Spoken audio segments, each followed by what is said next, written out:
하나님 말씀 신약 빌립보서 3장 12절 말씀부터 16절 말씀을 봅니다. 신약 성경 320페이지입니다. 빌립보 3장 12절부터 우리 한 목소리로 함께 읽습니다. 시작. 내가 이미 얻었다 함도 아니요 온전히 이루었다 함도 아니라 오직 내가 그리스도 예수께 잡힌 바 된 그것을 잡으려고 달려가노라. 형제들아, 나는 아직 내가 잡은 줄로 여기지 아니하고 오직 한 일, 즉 뒤에 있는 것은 잊어버리고 앞에 있는 것을 잡으려고 표대를 향하여 그리스도 예수 안에서 하나님이 위에서 부르신 부름의 상을 위하여 달려가노라.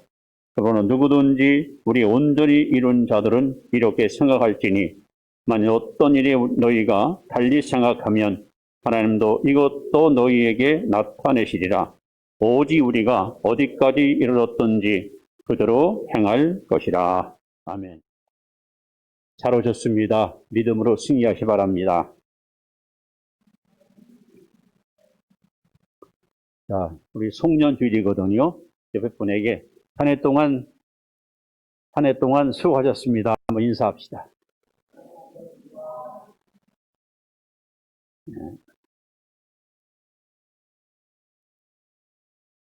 깊은 산 속에 멧돼지 한 마리가 며칠 동안 아무것도 먹지 못해서 배가 몹시 고팠습니다.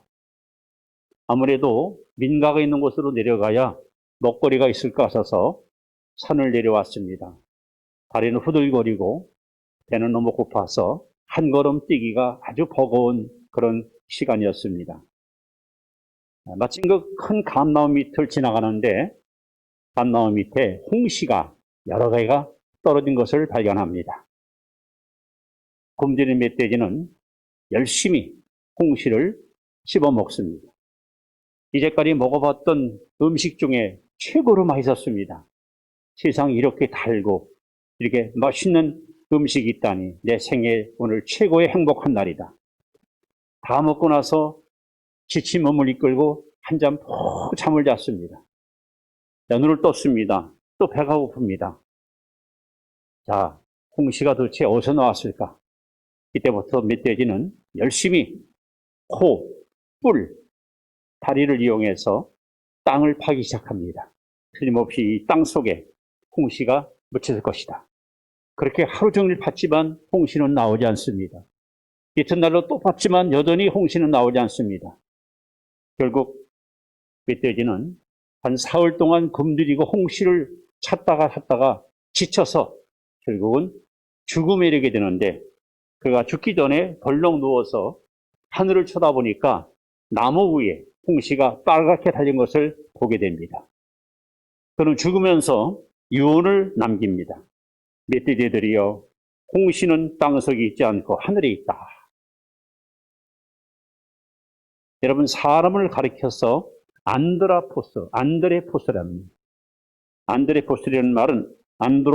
말은 위를 보고하는 자, 미래지향적인 자, 비전을 품고 사는 자, 이것이 사람입니다. 우리 사람은 누구든지 과거를 지나서 또 현재를 거쳐서 미래를 향해서 나아가는 존재, 이것이 바로 사람입니다. 우리는 2020년 이제 과거 속에 묻히는 현 시점에 와 있습니다. 이때가 되면 대부분의 사람들은 망년회를 갖게 됩니다. 할 수 있으면 한 해 동안 괴롭고 힘든 것들을 잊어버리고 또 새로운 미래를 꿈꾸면서 새로운 비전을 품는 계절이기도 합니다. 사도 바울은 세속적 관점을 볼 때에 성공한 사람이었습니다. 우리가 빌립보 3장에 보시면 5절에 6절에 바울은 자기를 이렇게 소개합니다. 나는 8일 만에 할례를 받고 이스라엘의 족속이요 베냐민 지파요 히브리인 중에 히브리인이요 율법으로는 바리새인이요 열심으로는 교회를 박해하고 율법의 의로는 흠이 없는 자라. 가문도 좋고 학벌도 좋고 얼마나 복 있는 집안에서 얼마나 축복받은 삶을 살았던 사람이 바로 바울입니다. 그러나 영적으로 볼 때 바울은 처절하게 실패를 맛보았던 사람입니다. 그는 젊은 혈기를 이기지 못해서 당시 신은 종교인 기독교인들을 박멸하기 위해서 얼마나 혈안에 내서 많은 사람들을 감옥에 집어쳐놓고 특히 스데반 집사를 죽이는 일에 앞장섰던 가장 교회의 암적인 사람이 바울이었습니다. 바울은 오늘 빌립보서를 기록하면서 우리 성도들의 과거, 성도들의 현재, 성도들의 미래는 과연 어떻게 전개되는가? 송년회를 맞이한 저와 여러분들에게 아주 놀라운 명쾌한 해답을 우리에게 제시하고 있습니다. 성도 여러분, 오늘 이 송년주의를 우리가 맞이하면서 꼭 우리가 명심해야 될 중요한 우리의 관건이 있습니다.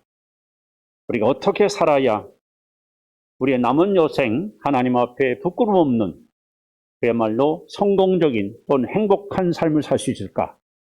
그 첫 번째 비결을 바울은 13절에 이렇게 고백합니다. 형제들아, 나는 아직 내가 잡은 줄로 여기지 아니하고 오직 한 일, 즉 뒤에 있는 것을 잊어버리고. 여러분들이 성공적인 인생을 살기 원한다면 첫째로 과거를 잊어버리시기 바랍니다. 이것이 성공의 비결이고 복된 인생길을 가는 자들에게 주신 하나님의 축복의 메시지입니다. 과거를 잊어버리십시오. 여기 잊어버린다는 말은 망각이라는 뜻이 아니에요. 정확한 뜻은 과거에 대해 더 이상 지배받지 않는다, 이런 말입니다. 우리가 2020년을 살아오면서 여러분 좋은 일도 있었지만 반면에 괴로운 일, 속상한 일, 가슴 아픈 일, 기억 속에서 지워보고 싶은 어떤 고통스러운 일이 분명히 있을 거예요. 왜 나는 이렇게 살아야 되나? 왜 내 삶에 이런 고통이 올까? 기억조차 하기 싫은 힘든 일들이 분명히 있을 것입니다. 사도 바울을 보십시오. 그가 만약에 과거를 잃어버리지 않았다고 하면 이렇게 위대한 이방인의 사도는 되지 못했습니다. 그는 스스로 자기가 입으로 시인한 것처럼 많은 그리스도인들을 박해했습니다. 많은 예수 믿는 사람들을 잡아다가 감옥에 집어쳐놓고 그들을 갖다 괴롭혔습니다. 누군가가 바울에게 다가와서 야 임마, 네 꼬라지를 좀 알아라. 너 과거에 어떤 인물이었니? 너 얼마나 많은 사람들을 다 죽이고 많은 사람들한테 말할 수 없는 아픔을 줬느냐고. 이걸 갖고 물어지고 늘어지면 바울은 할 말이 없는 거예요. 왜? 너무도 부끄러운 과거를 갖고 있기 때문에. 근데 만약에 바울이 과거에 얽매여서 그것 때문에 내가 왜 그랬을까? 내가 그때 좀 잘해줄 걸 왜 그랬을까 하고 후회만 하고 낙심만 했다면 그는 결코 위대한 하나님의 도구로 쓰임받지 못했을 것입니다.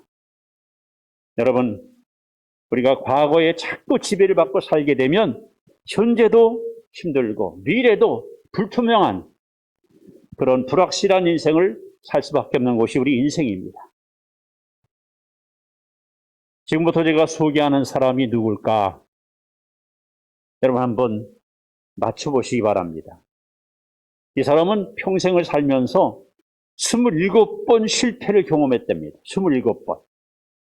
자, 이제부터 이분의 실패한 이야기를 여러분 앞에 소개합니다. 그는 너무 가난해서 학교를 9개월밖에 못 다녔어요. 9개월밖에 학교 문턱을 못 들어갔습니다. 9살 때 그렇게 사랑하고 의지하던 어머니가 훌쩍 하늘나라로 떠났습니다. 얼마나 가슴 아픈 어린 시절을 보냅니다. 15살 때 집을 잃고 완전히 거리로 쫓겨나가서 마치 고아처럼 머물 곳이 없는 처량한 신세로 전락합니다. 청년 때, 즉 23살 때 처음 사업에 도전했다가 처절하게 실패의 순간을 맛보았습니다. 24살 때에 주의회 선거에 출마했다가 낙선을 하는 그런 낙선의 고배를 마십니다. 25살 때 사업이 파산이 당해서 이 빚을 갚느라고 17년 동안 말할 수 없는 고생길을 걸어갔습니다. 26세에 주의회 의원에 당선이 돼서 뭔가 좀 형편이 피나보다 했는데 같은 해에 살아난 약혼자가 백혈병으로 갑자기 세상을 떠나는 바람에 많은 충격을 받게 되었고 28세에 극심한 신경쇠약으로 입원을 하고 그야말로 힘든 청년 시절을 보내게 됩니다. 30세에 주의 의장직 선거에 출마했다가 또 패배의 순잔을 마십니다. 32세 정부통령 선거위원회에 출마했다가 역시 패배의 순잔을 마십니다. 35세 하은의원에 출마했다가 역시 낙선을 합니다. 36세 하은의원에 공천에서 또 탈락을 합니다. 38세 하은의원은 출마했다가 가까스로 당선됐는데 40세에 하은의원 재선거에서 또 낙선을 하게 됩니다. 41세 고향에 있는 국유지 관리인 신청했다가 거절을 당해서 무일푼으로 전락하게 됩니다. 47세 상원의원에 선거했다가 또 낙선을 합니다. 48세 부통령 후보에 지명전에 출마했다가 또 낙선을 합니다. 50세에 상원의회에 출마했다가 또 낙선을 합니다. 그에게는 아들이 넷이 있었습니다. 그런데 세 아들이 18세를 못 살고 어린 나이에 다 세상을 떠나고 말았습니다. 그는 드디어 1860년 51살 때 미 합중국 16대 대통령으로 당선을 합니다. 바로 이 사람이 우리가 존경하는 에이브라함 링컨 이야기입니다. 그가 당선이 되자마자 기자들이 와서 질문을 던졌습니다. 그때 그가 했던 답변 이야기를 소개합니다. 당신의 놀라운 성공과 존경받는 삶의 비결이 어디 있습니까? 그때 링컨은 이렇게 답변했습니다. 그야 다른 사람들보다 실패를 많이 경험했기 때문이지요. 나는 실패할 때마다 실패에 담겨진 하나님의 뜻을 배웠고 그것을 징검다리로 활용했습니다. 사탄은 내가 실패할 때마다 이제는 끝장이야 하고 속삭였고 그러나 하나님은 내가 실패할 때마다 이번 실패를 거울 삼아 더 큰 일에 도전하라고 말씀하셨습니다. 나는 사탄의 속임보다 사탄의 속삭임보다 하나님의 음성에 귀를 기울이고 살았습니다. 링컨이 만약에 실패에 얽매여서 나는 어쩌다 이렇게 되는 일이 없까? 나는 하늘마다 이렇게 모든 것이 다 실패로 끝났을까? 낙심하고 좌절했다면 위대한 인물로 탄생하지 않았을 겁니다. 그는 결코 과거에 얽매이지 않았습니다. 실패에 마음 뺏기지 않았습니다.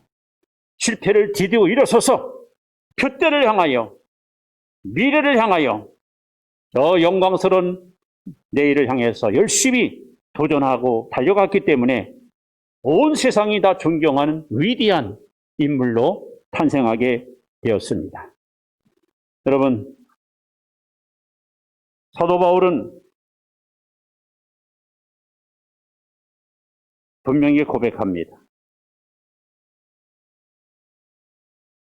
나는 뒤의 것을 잊어버리고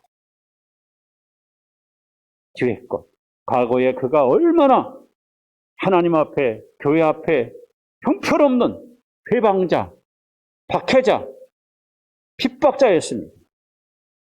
그 과거의 모든 쓰라린 상처와 아픔과 실패를 잊어버리고 거기에 얽매이지 않고 그는 표대를 향해서 나아갔기 때문에 위대한 승리의 주인공이 된 것입니다. 여러분, 이스라엘 백성들이 지긋지긋한 노예 생활을 벗어나 애굽을 탈출하고 엑소더스 영광을 가지고 가나안 땅을 향해서 나아갈 때 광야에서 40년 동안 그들이 어떤 행동을 하나님께 보였습니까? 조금만 배고프고 목마르고 발이 부르고 힘이 들면 야! 애굽으로 돌아가자! 애굽으로 돌아가자! 세상에 노예 생활에 뭐가 좋습니까? 자유를 뺏기고 행복을 박탈당한 노예 생활이 뭐가 좋았어? 애굽으로 돌아가자, 돌아가자. 결국은 그들은 그들의 소원대로 가나안 땅에 들어가지 못하고 여호수아 갈렙 두 사람 빼놓고 모두 광야에서 약 200만 명이 멸망당하고 말았습니다. 이 사건을 고린도서 10장 11절에 이렇게 기록합니다. 그들에게 당한 이런 일은, 유대인들이 광야에서 당한 이런 일은 본보기가 되고 말살 만한 우리를 위해서 기록됐다는 것이죠. 오늘 여러분들이 유대인처럼 자꾸 과거로 돌아가고 옛날로 돌아가고 그렇게 여러분들이 옛날 노래를 부르게 되면 우리는 전진하지 못한 채 결국 도태하고 결국 무너지는 실패하는 인생이 될 수 있다는 것을 하나님 우리에게 경고하고 있는 겁니다. 성공적 삶을 살기 원하십니까?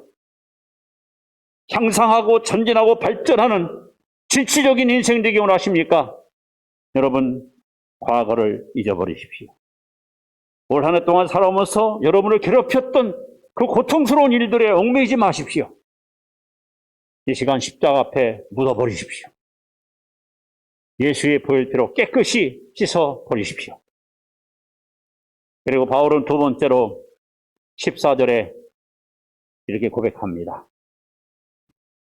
표대를 향하여 그리스도 예수 안에서 하나님이 위에서 부르신 부름의 상을 위하여 달려가노라. 자, 과거는 어떡하라? 잊어버려라. 그럼 현재는 어떡하라? 달려가라는 거예요. 달려가는 삶을 사십시오. 그래서 달려간다 하는 이 뜻은요, 사냥개가 먹이를 보고 그 먹이를 움키기 위해서 전력 질주할 때 쓰는 단어예요.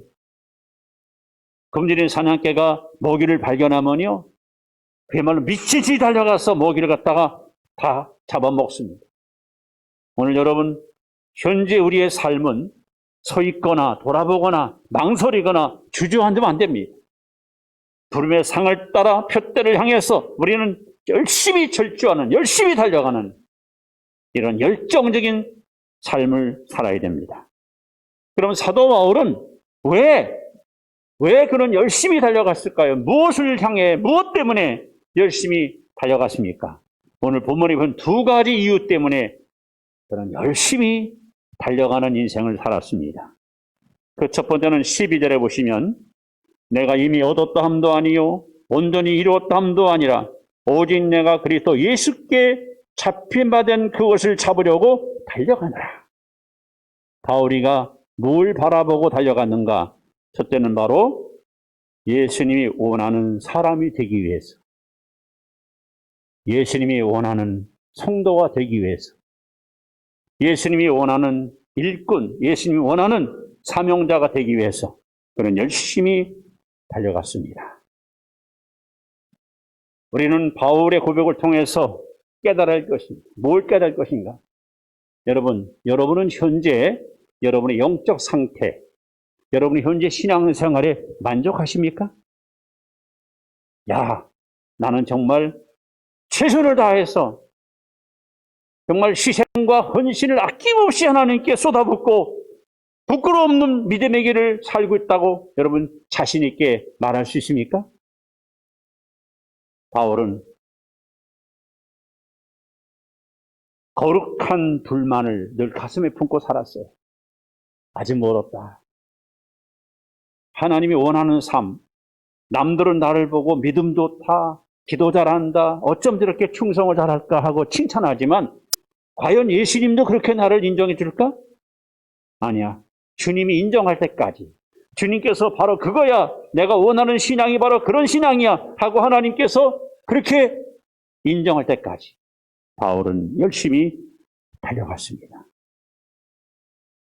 오늘 저와 여러분들이 이 땅에 사는 동안 추구할 신앙의 목표가 있습니다.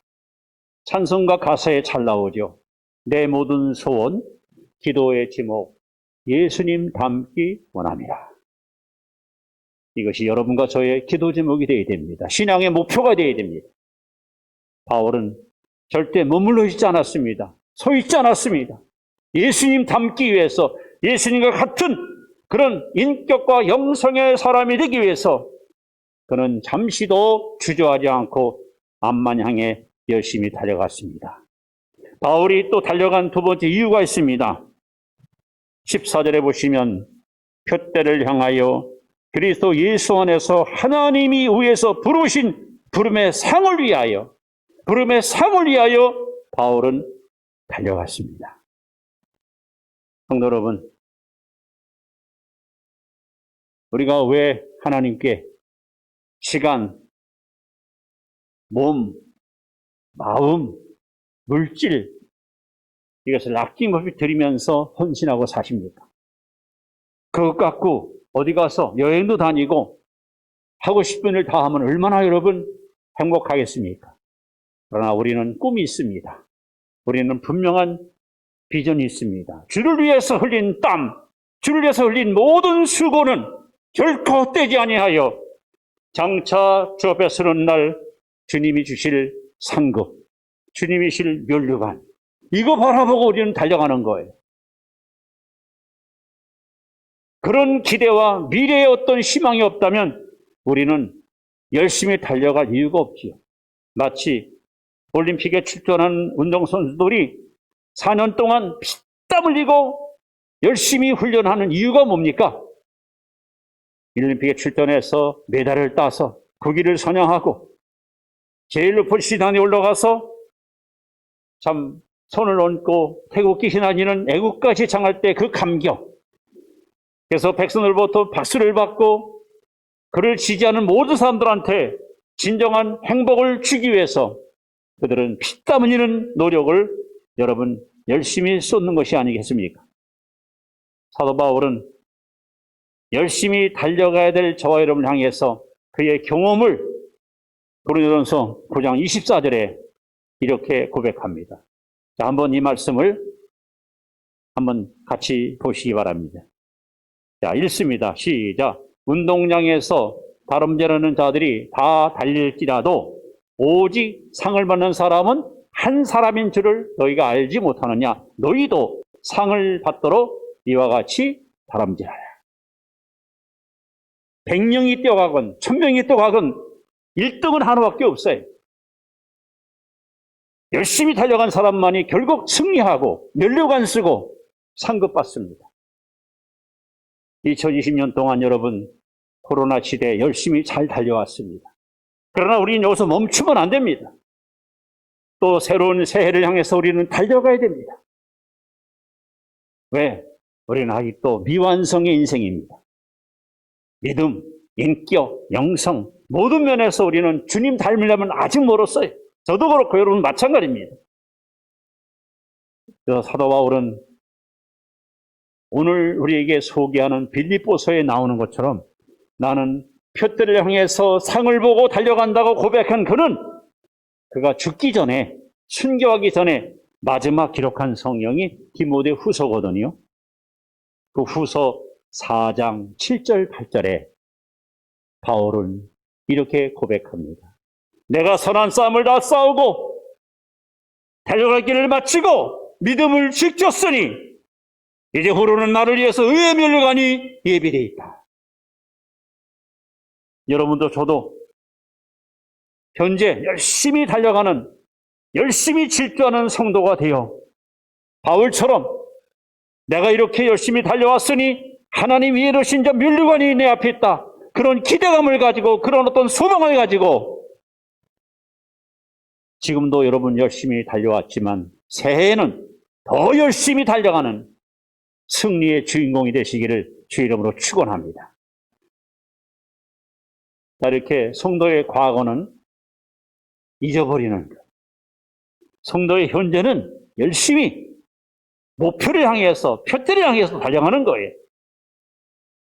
자, 이번에는 성도의 미래입니다. 우리 미래는 과연 어떻게 전개될 것인가?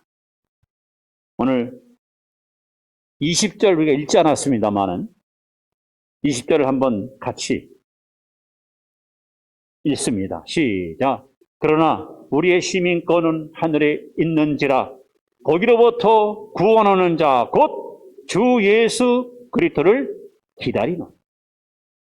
우리의 미래는 뭐예요? 기다리는 거예요. 뭐를? 예수님 만나기를. 뭐를? 예수님과 함께 천국에서 영원한 영생을 누릴 것을 기다리는 거예요. 그 기다림의 이유가 있습니다. 제가 21절을 읽어드리면은 그는 만물을 자기의 복종하게 하실 수 있는 자의 역사로 우리의 낮은 몸을 자기 영광의 몸의 형체와 같이 변하게 하시리라. 우리는 뭘 기다리는가? 뭐를 고대하는가? 지금 여러분 늙은, 병든, 연약한 이 몸이 아니에요. 장차 우리가 미래에 예수님 만나는 날 여러분의 추한 것이 영화로운 것으로, 부끄러움이 아름다운 것으로, 약한 것이 강함으로 추하고 더러운 것들이 깨끗하고 정결한 모습으로 변화받습니다. 그래서 초대교회 신자들은 항상 가슴속에 누구도 뺏어갈 수 없는 소망을 품고 살았습니다. 그들이 품었던 소망이 뭘까요? 자, 요한 1서 3장 2절에 보시면 초대교회 신자들이 품었던 소망이 이렇게 기록되어 있습니다. 이것 또한 우리 소망되기 바랍니다. 자, 한번 요한 1서 3장 2절 말씀을 또 같이 한번 읽도록 하겠습니다. 자, 우리가 품어야 할 소망이 뭘까요? 자, 시작. 살아난 자들아, 우리가 지금은 하나님의 자녀라. 장래에 어떻게 될지는 아직 나타나지 아니하였으나 그가 나타나시면 우리가 그와 같을 줄을 아는 것은 그의 참모습 그대로 볼 것이기 때문입니다. 할렐루야. 지금은 아무도 알 수 없어요. 이건 비밀이에요. 그리고 놀랍게도 예수님 만나는 날 여러분의 늙은 모습, 병든 모습이 아니야. 예수님과 똑같은 모습으로 우리가 변화를 받습니다. 이거를 갖고 성경 영어로 영화로운 모습으로 변화받습니다. 초대교회 신자들은 그런 기대, 그런 설렘, 그런 소망을 가지고 혹 병이 들어도, 혹 실패해도 그것 때문에 낙심하지 않고 형제님, 자매님, 지금은 이렇게 당신이 불구자고 지금은 당신이 이렇게 헐벗고 지금은 당신이 힘들고 어려운 상황이 있지만 장차 주 예수님 만나는 날 우리의 모습이 예수님처럼 저렇게 영광스럽고 존귀하고 아름답고 보배로운 모습으로 변화될 날이 올 것이니 그래서 온 성도들은 그 기대감을 가지고 미래를 기대했던 겁니다. 만약에 여러분 지금 병들고 연약한 이 모습 그대로 천국 가서도 여전히 병원 신세 전담은 예수 믿는 사람이 안 믿는 사람 뭐가 다를 거예요. 그러나 우리의 미래는 너무도 확실하고 보장된 미래를 하나님께서 우리 약속했습니다. 여러분 장차 주님 만나는 날 지금 여러분의 그런 모습이 아니라 예수님과 같이 30대 젊고 패기 있고 찬란하고 아름답고 영광스러운 모습으로 변화되어서 우리 주님을 기쁨으로 맞이할 수 있을 줄을 믿고 이런 소망을 가지고 미래를 기다리시기 바랍니다. 자, 성경은 분명히 말합니다. 예수님은 우리의 영적인 신랑이고 교회는 우리의 그분의 영적 신부입니다. 자, 주님과 우리 사이에 결혼 날짜가 공중 혼인잔치가 성경에 약속되어 있습니다. 그럼 기다린다는 말은 뭘 말하는가요? 아무것도 하지 않고 가만히 열중쇼하고 있는 겁니까? 아니죠. 자, 결혼 날짜를 잡은 신랑 신부는 가만히 누워 잠을 잡니까? 아니죠. 결혼식 날은 어디서 하객은 몇 사람이나 식사는 뭘 결혼해서 여행 어디 가고 앞으로 이세는 몇을 낳고